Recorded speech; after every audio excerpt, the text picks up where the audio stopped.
I never thought the day would come when I'd have to defend my own home from an intruder, let alone one invited by my wife. But there he was, standing on my porch like he owned the place, his broad chest puffed out and a smug grin plastered across his face. He wasn't just a stranger. He was her boyfriend. She hadn't even tried to soften the blow when she told me a few weeks ago. No, she'd casually dropped the bomb like she was commenting on the weather. "I've been seeing someone else," she had said, twirling a strand of her hair like a teenager confessing a crush. "It doesn't mean I don't care about you, it's just different." Different.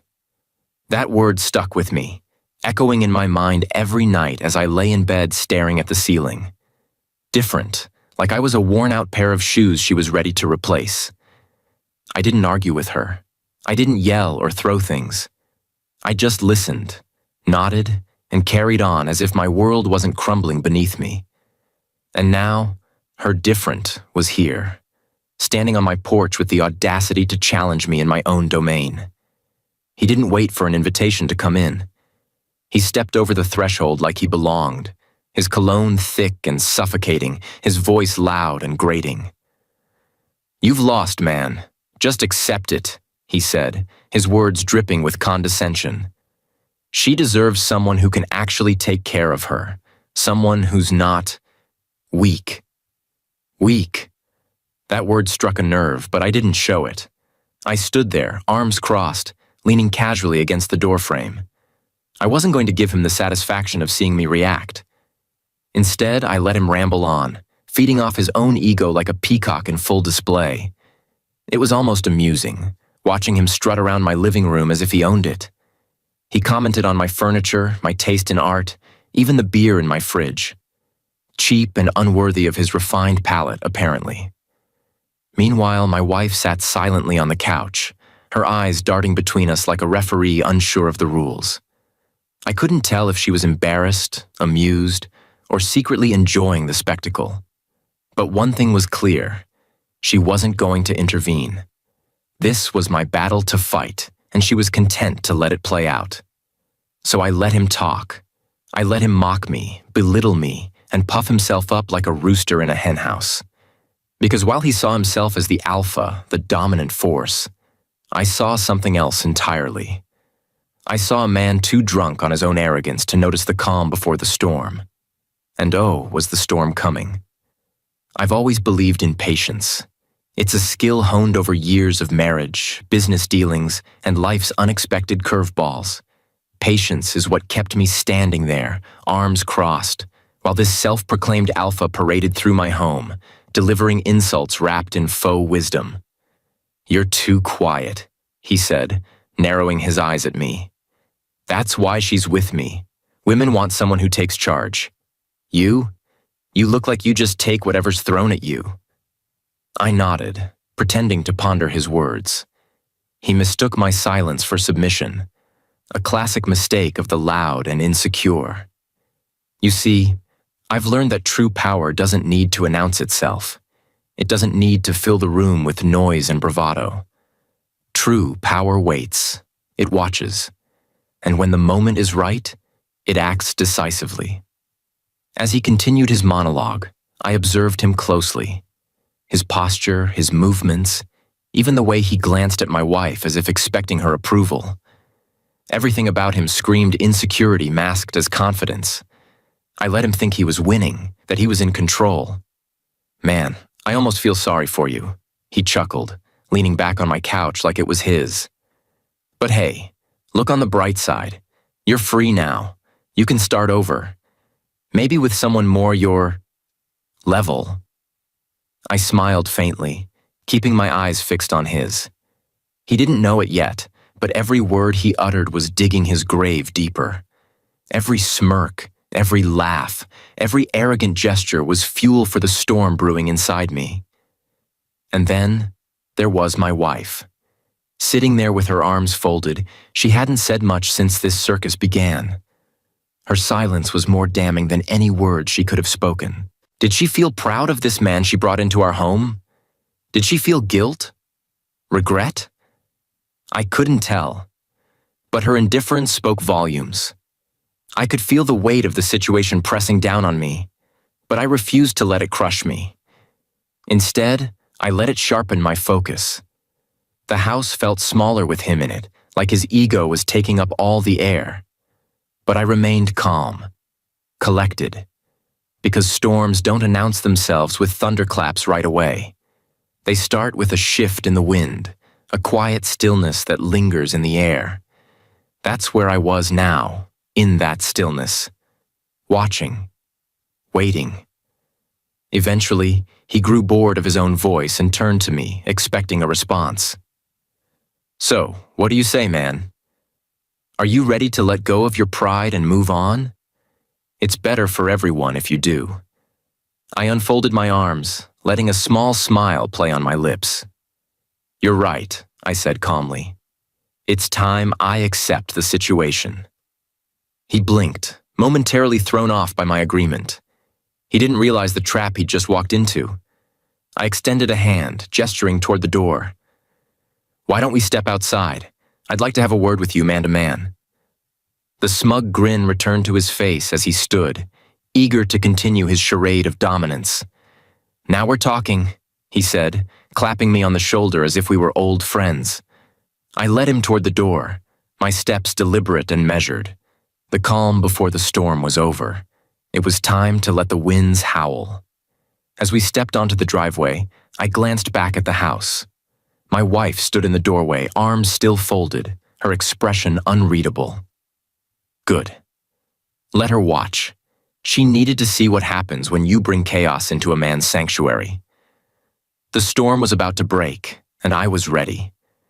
The driveway felt like a stage, and I had carefully chosen the perfect backdrop.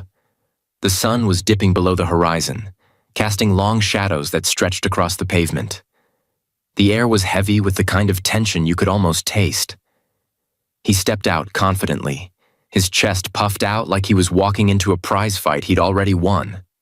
"So," he said, rolling his shoulders, "you finally grew a spine, huh? Took you long enough." I didn't respond immediately. Instead, I let the silence build, the weight of my gaze cutting through his arrogance. His smirk faltered for a moment, but he quickly masked it with another quip. "Look, man," he continued, pacing like a wolf circling its prey. "This doesn't have to get ugly. Just admit you can't compete and we'll call it a day." I tilted my head slightly, watching him as one might observe a particularly loud peacock. His bravado was entertaining, but it was also predictable. He wanted a reaction. Anger, frustration, maybe even desperation. What he didn't realize was that I had no intention of giving him what he wanted. "You're right," I said evenly, my voice calm but firm. "This doesn't have to get ugly. But you've been walking around my house disrespecting me, and now you're on my driveway acting like you own the place. So let's settle this. Right here. Right now." That threw him off balance. He stopped pacing, his eyes narrowing. "What are you saying?" "I'm saying," I replied, taking a step closer. "If you want to prove you're the better man, show me. Right here." His laughter echoed down the quiet street, a sharp, grating sound that made my fists itch to clench. "You want to fight me?" he said, shaking his head in disbelief. "Come on, man, you're out of your league." But he didn't back down. His ego wouldn't allow it. Instead, he took off his jacket, tossing it onto the hood of my car like he was gearing up for a sparring match. "All right, old man," he said, cracking his knuckles. "Let's see what you've got." What he didn't realize was that I had been preparing for this moment, not just physically, but mentally. While he had been strutting around like a rooster in a henhouse, I had been quietly calculating, strategizing, and waiting. I stepped onto the driveway's center, my movements slow and deliberate. The evening air was cool against my skin, but inside, I was burning with purpose. This wasn't about proving my masculinity or reclaiming my pride. It was about drawing a line in the sand, defending the sanctity of my home, and showing him and my wife that I wasn't the doormat they had assumed me to be. He squared up, raising his fists like he was stepping into a boxing ring. "Let's make this quick," he said, grinning. I didn't reply. Instead, I focused on the rhythm of my breathing, the weight of my stance, and the clarity of my purpose. The stage was set, and the audience, my wife, watching from the doorway, was silent. The first punch came fast, but not fast enough. I sidestepped with ease, letting him stumble forward as I remained rooted, calm, and ready. His bravado was all bluster, no substance. And for the first time, I saw the flicker of doubt in his eyes. The stage was mine now, and the performance was just beginning. It started with a swing, a wide, clumsy arc of overconfidence. He lunged at me like a bull charging at a matador, expecting me to cower or stumble. But I didn't. I stepped aside with calculated precision, letting his momentum carry him off balance. "You're quicker than I thought," he muttered, recovering with a smirk that barely masked his surprise. I didn't reply. Words were wasted on him. My silence wasn't just a refusal to engage. It was a weapon, slicing through his arrogance with every unspoken moment. He came at me again, this time with a flurry of punches meant to overwhelm. I blocked the first, dodged the second, and caught his wrist mid-swing on the third. His eyes widened as my grip tightened, forcing him to his knees. "You call this strength?" I asked, my voice low but cutting. I released him, and he stumbled backward, clutching his arm. The smirk was gone now, replaced with something closer to frustration and fear. "Lucky shot," he spat, shaking out his wrist. "Let's see you handle this." He charged again, and this time I let him come. His body collided with mine, but I absorbed the impact, twisting his weight against him. He hit the ground hard, the thud echoing across the driveway. I stepped back, giving him space to get up. "You've got all the bark," I said, dusting off my hands. "But no bite." That did it. His face turned crimson, and he let out a guttural yell as he scrambled to his feet. He came at me wild, swinging without thought or strategy. I dodged with ease, each miss sapping his strength and feeding my resolve. When he stumbled, gasping for breath, I moved in. A precise strike to his shoulder sent him spinning, and a quick sweep of his legs brought him down again. This time, I didn't step back. I knelt beside him, pressing a forearm to his chest to keep him pinned. "Listen carefully," I said, my voice cold and steady. "You're in my house, on my property, trying to take what's mine. That's not bravery, it's stupidity." He struggled beneath me, but I pressed harder, letting the weight of my words sink in. "You think you're the alpha?" I asked, leaning closer. "The strongest man in the room doesn't need to prove it. But you're nothing but noise." For a moment, he stopped struggling. The fight drained out of him as reality set in. I stood, leaving him sprawled on the ground, his pride in tatters. I didn't look back as I walked toward the house. My wife stood in the doorway, her expression unreadable. I met her gaze and said only one thing: "Clean up your mess." Behind me, he groaned, clutching his arm as he tried to stand. The alpha was broken, his limbs battered, his ego shattered. The duel was over, and the storm had passed. But the damage left in its wake had only begun. I turned to my wife, standing frozen in the doorway, her face pale as if she'd just witnessed a ghost. She wasn't prepared for this version of me. Quiet, deliberate, and unflinching. For weeks, she'd likely believed I'd accepted my role as the defeated husband. Maybe she'd even found comfort in the idea that I was too passive to react. But now, she couldn't ignore the truth staring her in the face. I wasn't defeated. "I told you to clean up your mess," I said again, my voice sharper this time, cutting through the stunned silence.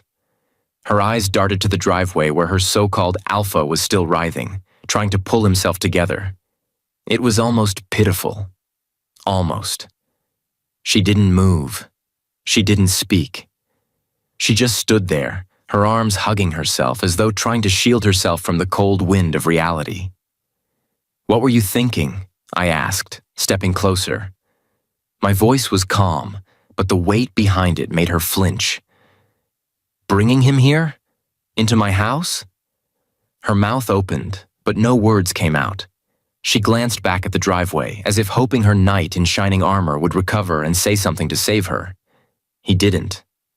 "I thought," she began, her voice shaky. "I thought you didn't care." That made me stop. I took a deep breath, letting her words hang in the air. "Didn't care?" I repeated slowly. "You thought I didn't care because I didn't shout? Because I didn't make a scene when you told me about him?" She looked away, guilt creeping into her expression. "I didn't know you'd—" "Didn't know I'd what?" I interrupted. "Defend my home? Defend myself? You think silence means weakness? That calm means indifference?" Her shoulders slumped, and for a moment, I saw a flicker of regret in her eyes. But regret wasn't enough. Not now. "You invited this," I continued, gesturing to the driveway where her boyfriend was finally dragging himself upright, clutching his side. "You thought I'd roll over and let him take everything? My house? My dignity? You underestimated me, and now you're standing here pretending to be shocked." She opened her mouth again, but I held up a hand to stop her. "Don't," I said. "Don't try to explain. Don't try to justify it. Just answer me this. Was it worth it? Was he worth it?" Her lips trembled, and tears welled up in her eyes. But she didn't answer. Maybe she didn't have one.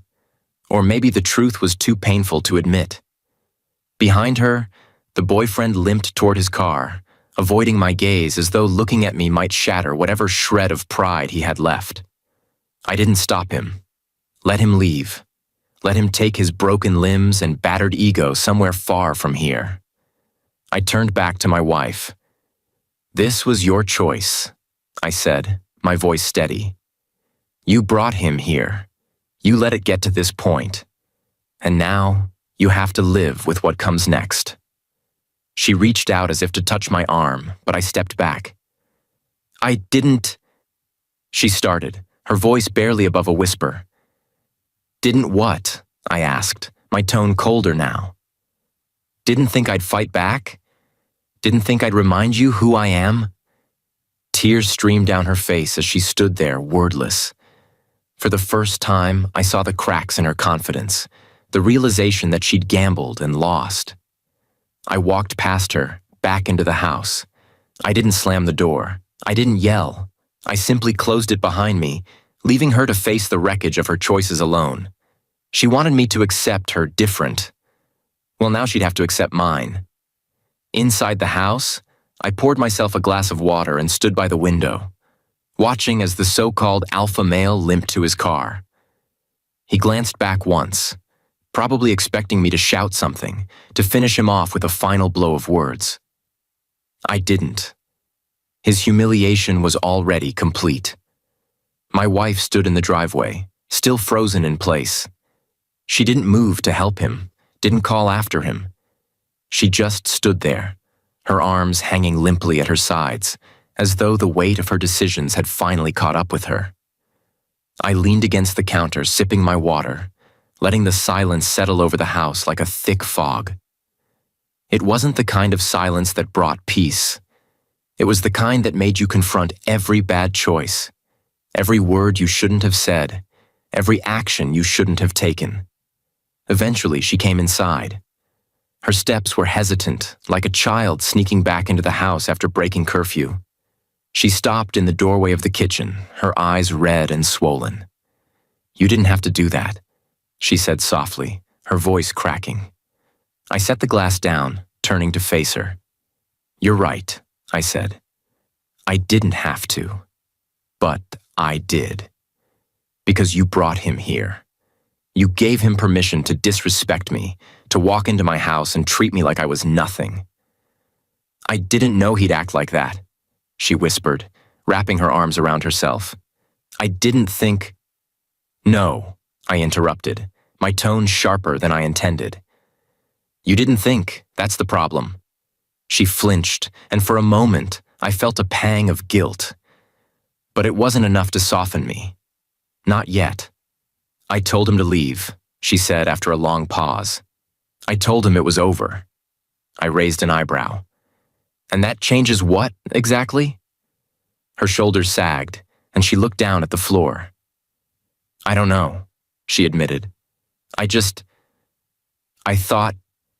You thought I'd sit back and let him take everything, I said, finishing the sentence for her.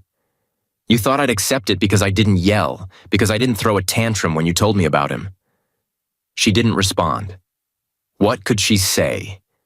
The truth was laid bare between us, and there was no way to dress it up, no excuse that would make it any less ugly. I didn't fight him for you, I said finally, breaking the silence. I fought him because he thought he could walk into my home, into my life, and take what he wanted. This wasn't about you. It was about me, about standing my ground. Her eyes filled with tears again, and she reached out as if to touch my arm. I stepped back, shaking my head. Don't, I said. Not yet. She nodded, biting her lip to keep from sobbing. I turned back to the sink, staring out the window at the now empty driveway. The storm was over, but the aftermath was just beginning. We both knew there were no easy fixes here, no magic words that would make everything go back to the way it was. And for the first time in a long time, I wasn't sure if I even wanted it to. The next morning, the world outside felt unchanged. The sun still rose, the birds still chirped, and the air smelled faintly of dew and freshly cut grass. But inside, the air was thick with unspoken words. My wife barely met my eyes, and I wasn't inclined to start a conversation either. I went about my day as though nothing had happened. A quiet breakfast, a quick glance at the morning paper. But as I sipped my coffee, I noticed the occasional curtain shift from the neighbor's house across the street. By lunchtime, the subtle glances had turned into outright stares. Word had traveled faster than I'd anticipated. I wasn't surprised. Fights, even quiet ones, rarely stayed contained in small neighborhoods. What probably started as an innocent observation, a strange car in my driveway, had likely snowballed into a juicy neighborhood scandal. By now, everyone probably had their own version of the story. Did you hear? He beat his wife's lover senseless, threw him out of the house. Or, apparently his wife was cheating, and he went full action hero on the guy. I didn't care about the gossip. Let them talk. But as the day wore on, I started noticing the shift in how people looked at me. When I stepped out to get the mail, the man across the street, a guy who'd barely nodded at me in years, raised a hand in acknowledgement, his smile tinged with something that felt like respect. Another neighbor, an older woman walking her dog, stopped to say hello. Her tone was kind, but her eyes carried a mix of curiosity and cautious admiration. It was as if, in their eyes, I'd transformed overnight. I was no longer just the quiet guy who minded his own business. I was now the man who stood his ground, who defended his pride and his home. But admiration wasn't the only reaction. I noticed the whispers too, the hushed conversations that stopped when I walked by, the fleeting looks of pity or judgment from people who had only half the story. I could almost hear their thoughts. What kind of man lets his wife disrespect him like that? Or, he must have seen it coming. By evening, my wife finally broke the silence. She'd been pacing the living room for hours, her anxiety practically vibrating off the walls. Have you noticed? She asked, her voice hesitant. The way people are looking at us? I didn't look up from the book I was reading. Let them look, I said. She stopped pacing, her arms crossed defensively. You don't care? I set the book down, meeting her gaze. Care about what? What they think. They weren't the ones who invited chaos into my house. Her face crumpled slightly and she looked away. It's not about them, I continued. It's about you, about me, about what happens next. She sank onto the couch, her hands twisting together in her lap. I don't know what to do, she admitted, her voice barely above a whisper. I leaned back in my chair, studying her. She looked small, almost fragile. A stark contrast to the confident woman who'd once told me she was seeing someone else like it was a casual change of plans. For a moment, I felt the urge to comfort her, to tell her everything would be okay. But that wasn't my job anymore. She'd made her choices. Now she had to face them. Figure it out, I said simply, picking up my book again. The rumors would fade eventually, replaced by some new scandal or drama. But the damage inside this house? That wasn't going anywhere. Not yet. The days following the driveway incident were quiet, but not in a peaceful way. It was the kind of quiet that carries weight, where every passing moment is filled with tension and unspoken words. My wife, who once moved through the house with an air of casual confidence, now seemed unsure of her place. She spent most of her time in the kitchen or the bedroom, avoiding me unless absolutely necessary. When we crossed paths, her eyes flicked to mine briefly before darting away, as if the sight of me reminded her of everything she'd done. I wasn't avoiding her, not actively at least, but I wasn't seeking her out either. I let her sit in the silence. Let her feel the full weight of what she had brought into our lives. This wasn't about punishing her. It was about giving her the space to face the consequences of her choices. One evening, I found her sitting at the dining table, staring at her phone.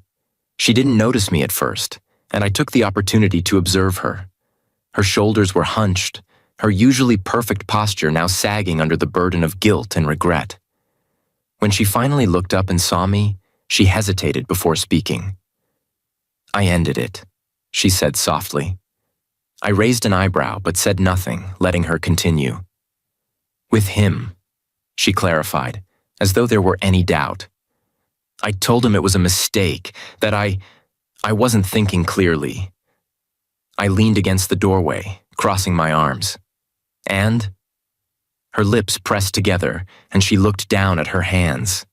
"And I don't know what to say to you. I don't even know where to start." "Start with why," I said, my voice calm but firm. "Why you thought this was okay. Why you thought I wouldn't care. Why you thought he was worth risking everything." Her eyes filled with tears, but I didn't move to comfort her. Not yet. "I don't know," she whispered. "I was bored, I guess. Or maybe I just wanted something different." That word again. Different. It sat between us like a wall, insurmountable and immovable. "I didn't think it would go this far," she continued, her voice shaking. I thought you didn't care anymore. That we were just going through the motions." I let her words hang in the air for a moment before replying. "You thought I didn't care because I didn't shout, didn't throw things, didn't make a scene.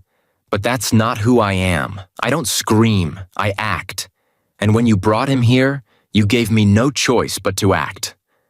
She wiped at her eyes, but the tears kept coming. "I know I messed up," she said, her voice barely audible. "I know I hurt you, and I don't expect you to forgive me, but I don't want to lose us. I don't want to lose you." Her words should have moved me, should have stirred something deep within me. But all I felt was a numb sort of detachment. "I don't know if there's an us left to save," I said honestly. "You didn't just hurt me. You disrespected me in my own home in front of someone who had no right to be here."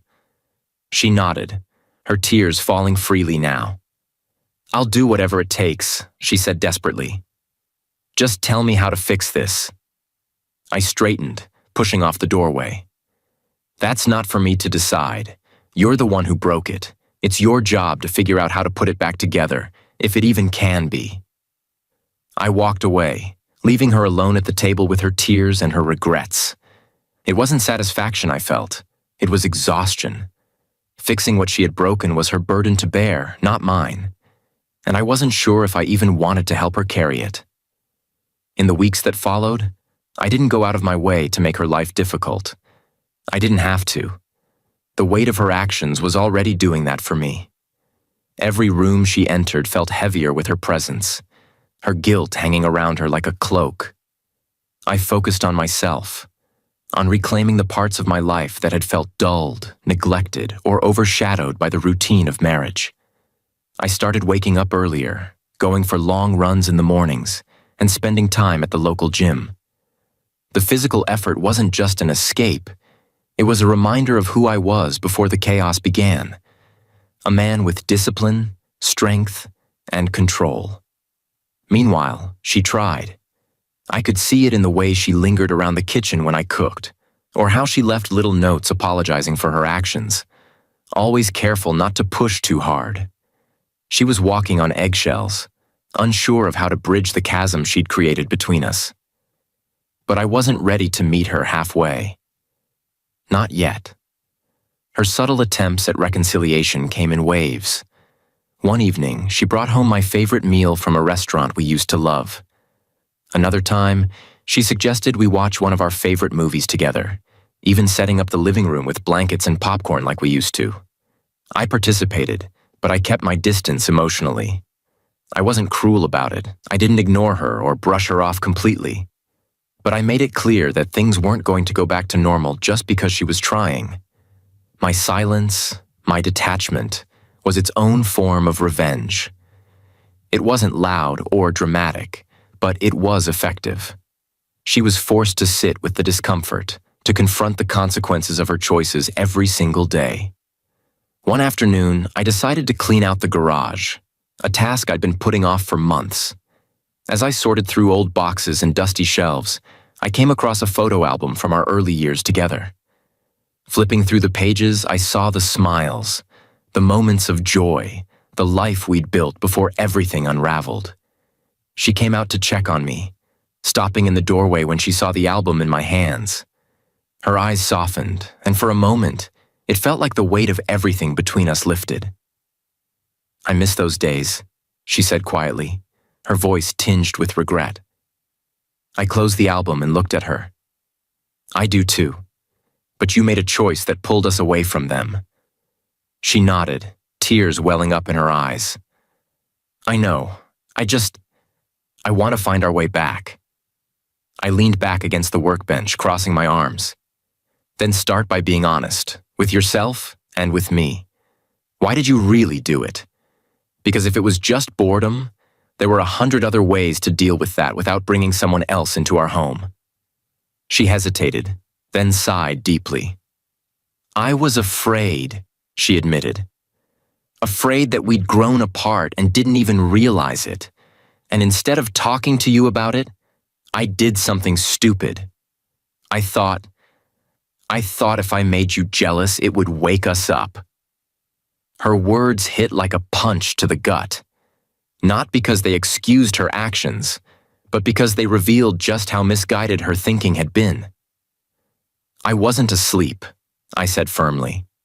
"I was here, every day, giving everything I had to this marriage. You didn't wake me up.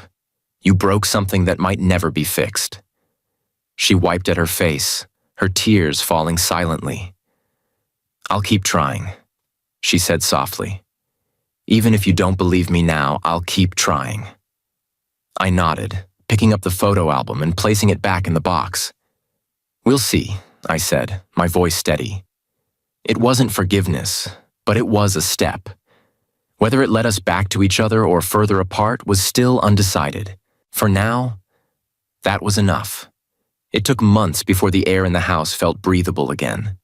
The tension, while not completely gone, had dulled into something quieter, something manageable. My wife continued her efforts to mend what she had broken. I could see her sincerity in the way she carried herself now, no longer overly confident but deliberate, cautious, aware of the fragility of what remained between us. I too found myself in a place of reflection.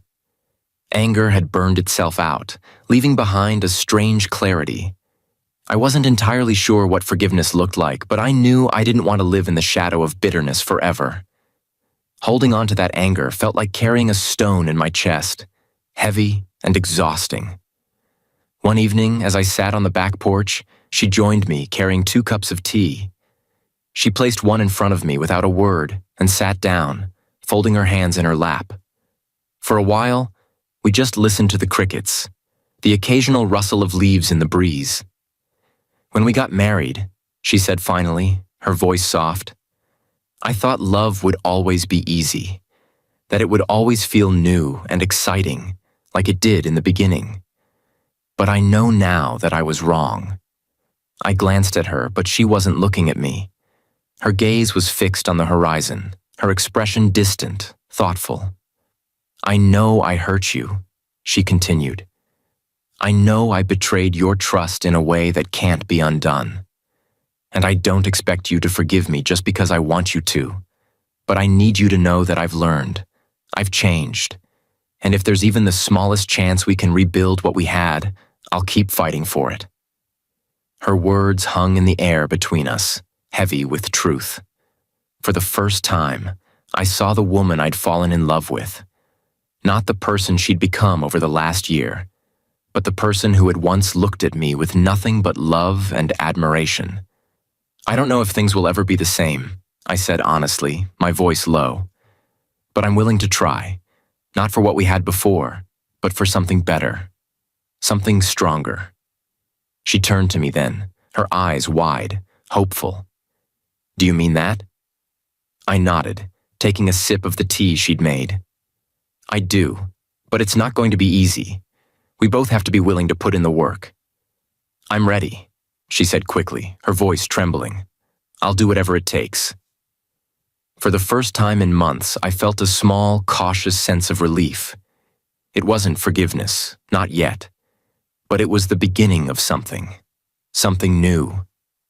In the days that followed, we started small. Conversations over breakfast that didn't end in silence. Walks around the neighborhood that felt less awkward with each step. Slowly, piece by piece, we began rebuilding the foundation of our marriage. There were still moments of doubt, moments when the weight of what had happened threatened to drag us backward. But each time, we chose to move forward instead. To choose each other, despite the scars. The driveway, once the site of our greatest conflict, became a symbol of resilience. It wasn't just a place where I had defended my pride. It was a place where we had confronted the truth, raw and unvarnished. And while the road ahead was still uncertain, one thing was clear. We were willing to walk it together.